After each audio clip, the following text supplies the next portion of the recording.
Hey guys, what's up? This is Davo here, and this week I will be releasing a series of videos analysing E3.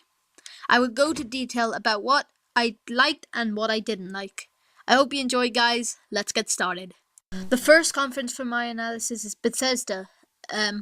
So let's look at, we're gonna go through the games that they released and talk about each one of them. So, the first one is Doom, the first-person shooter. The game is supposed to be identical to the original, they said, but with added features, guns, and graphics, etc. Going by the gameplay footage that I saw there, if it is real, if it's not CGI'd, then they've definitely done that justice. Because the structure of the levels looks old school. It looks classic. You know, it looks like the first game.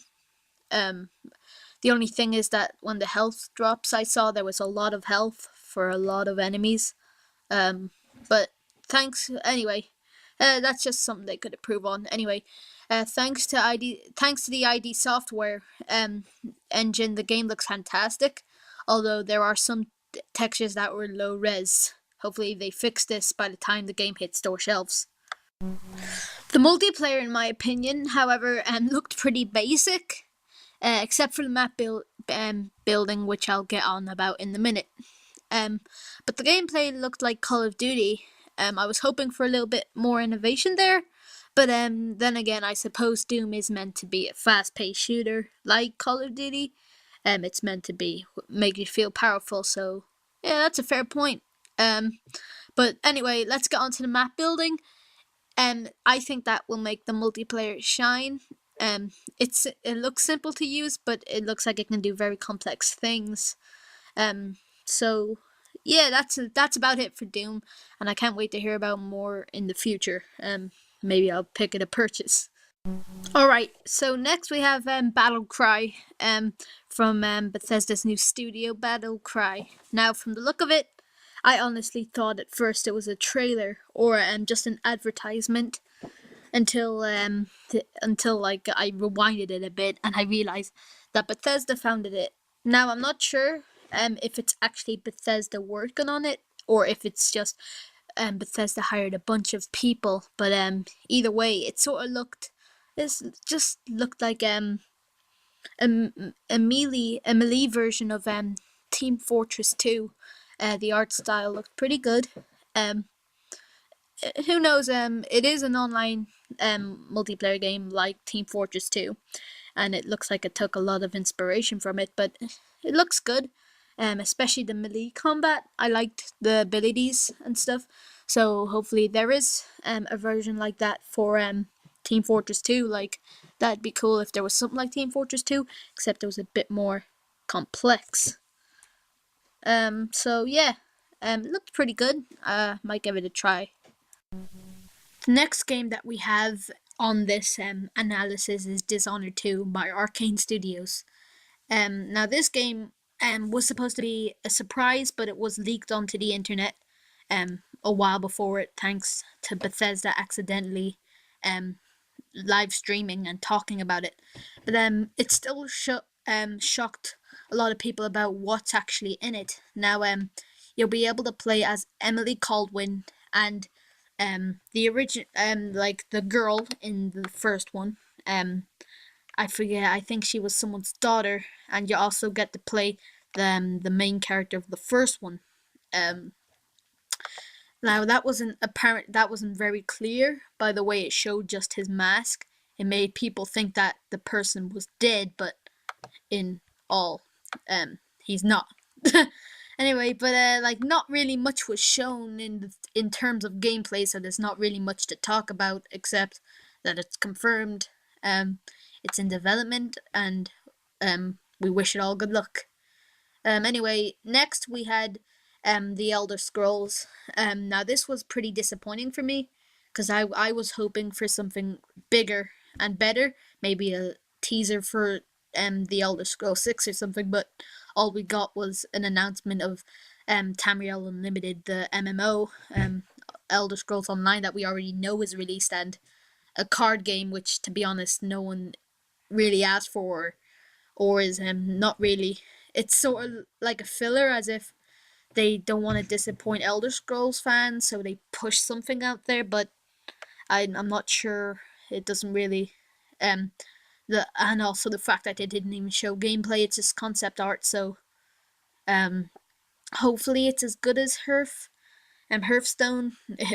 um, that's very unlikely though, especially since Bethesda's not really a card making company. Card game at least. So I don't see this one capturing the hearts of many fans. Anyway, so next is the last one is probably going to be what I'm going to be talking the longest about. Fallout 4 now. Um, Everyone knew Fallout 4 was going to be here, but no one knew it was going to be there. The way it came out now. Originally, I just thought, they'd do a trailer and show off some gameplay, but they showed off way more than I thought they would, and way more than I expected. They showed Vault 112. They even shared a bit of the story. But the detail and the crafting system, it is unbelievable. So we're gonna go through each thing that was in the conference for Fallout 4 individually. So first of all, so the VAT system where you could zoom in to a certain point on the enemy, like a weak point or a point that you're gonna hit, is back for Fallout 4. Thank God. I really like that. Although for some reason on Fallout 3 there's a glitch or whatever where it would mess up your character sometimes. But anyway, it introduces new crafting systems. So like I said, new upgrades. You can craft new weapons, which is always exciting, especially for a post-apocalyptic game. So also there's apparently classic game homages playable in Fallout 4. I'm not sure what that means. That probably means like there's little references or mini games or whatever, or maybe like some gameplay elements from the old games are here, or some weapons or whatever. But also now we're gonna talk about the collector's edition. Now this is probably gonna be sold out. Like I think it was sold out within the first 5 minutes it was released, to be honest, because it looked so impressive. Basically, you got a real life Pip-Boy in the collector's edition now. You could slot your iPhone into it or whatever, and that was amazing. That looked amazing. But like I said, it's probably going to be sold out in it was sold out in 5 minutes, at least in the US. I'm not sure about Europe or UK now, seeing as UK's left Europe. But yeah, hopefully there's still some editions available for other people. Maybe they'll release more or whatever. So now we're going to go through each part of the gameplay. So probably one of the most impressive things was actually the actual walking, the animations. They're really improved. Now before, like, it looked like your player was sort of skating in Fallout 3 or Fallout New Vegas, but it seems they fixed that. It even looks better than Skyrim. Like Bethesda hasn't really been known for their third person gameplay, because I'd usually, like when I was playing Skyrim or whatever, you'd never really even dare try and go in the third person, camera issues. But it looks like they have that sorted out here, especially with the next gen engine, which, to be honest, looks brilliant. Although it didn't really look good in the trailer, seeing it actually in motion with the lighting, it's fantastic. So hopefully we see PC get sweet ENB and stuff, sweet effects, and probably like a beautiful looking game. Speaking of modding, that's coming to the Xbox One. Now that was probably one of the most exciting things I've ever heard from an Xbox One game. PC mods will be able to make their way to the Xbox One through Bethesda.net. Now that is impressive if they manage to pull it off.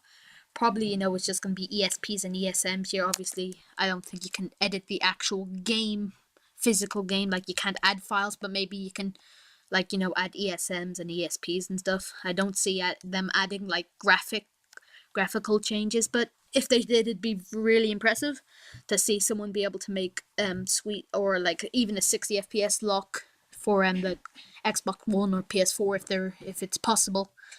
But yeah, so that's enough about modding. But that is coming, apparently. I hope that makes its way to Elder Scrolls 6 when it comes around the corner, because that would be awesome. seeing the mods that they can create. God. Anyway, so we're gonna go talk about the shooting. Now, the guns looked real. They looked like, once again with Doom, you know, I can compare it to Doom. It sort of had the same punch, and it sort of felt like you were firing an actual gun. I hope it's like this on release date. Speaking of release date, I keep on getting sidetracked. It's actually coming out this November, so that's really, really good.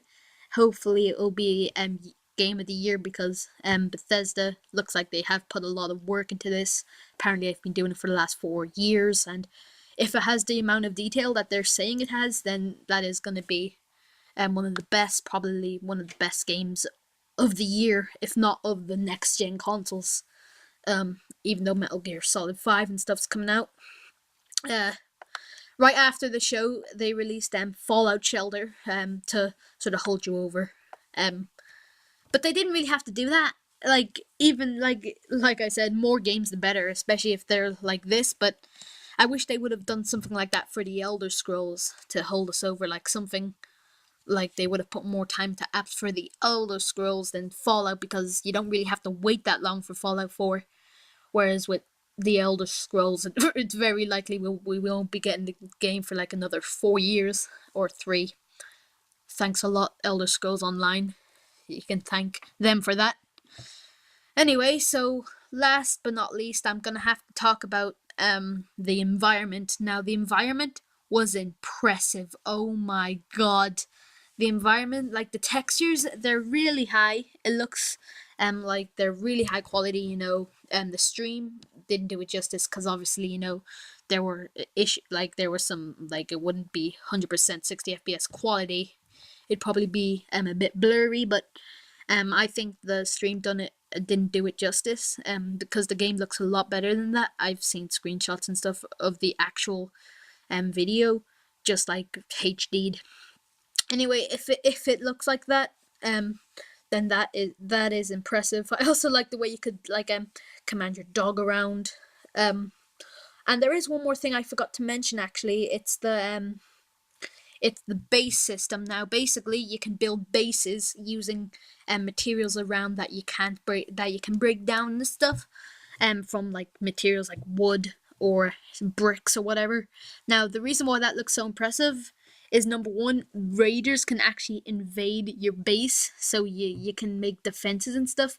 But number two, Bethesda, like, once again, they've gone above and beyond. Like, people expect high hopes, but it's as if they always add a feature or two that just blows the minds of everyone's, and they've added a lot of features that's blown minds.